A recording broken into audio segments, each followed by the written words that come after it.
Mahigit 1 bilyong pisong halaga ng hinihinalang shabu ang nasabat sa operasyon ng PIDEA sa Angeles, Pampanga.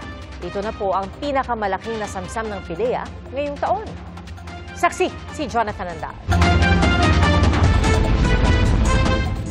Sa ikinasang raid sa isang bahay sa Angeles City, Pampanga, ganito karami ang nasamsam na droga. 155 kilo ng hinihinalang shabu.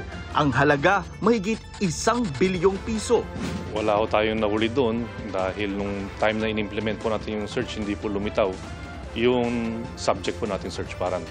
Ang target ng operasyon, isang Chinese national na 1 taon nang nangungupahan sa bahay na ginawa niyang bodega ng illegal na droga. Sabi ng PIDEA, miyembro siya ng isang high-value drug syndicate at konektado sa naarestong isa pang Chinese at Pilipina na nahulihan ng 35 kilos ng shabu sa bypass operation sa Angeles City rin nito lang May 14. Sabi ng PIDEA, base sa packaging ng mga shabu na ipinagmukhang tsaa, posibleng galing ito sa Thailand, Myanmar at Laos, ang Golden Triangle.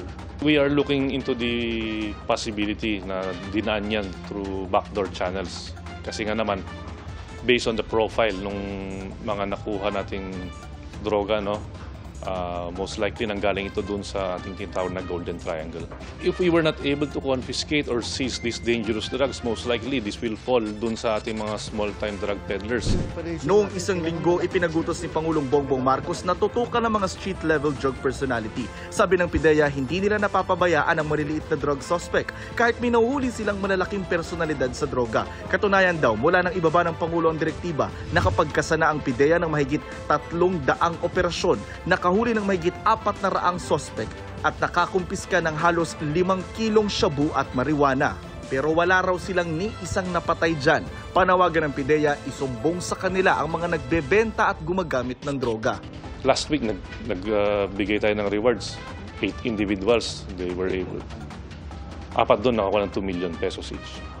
Kung meron man silang may turo, successful yung operation, depende sa quantity and quality, they will receive rewards from PIDEA.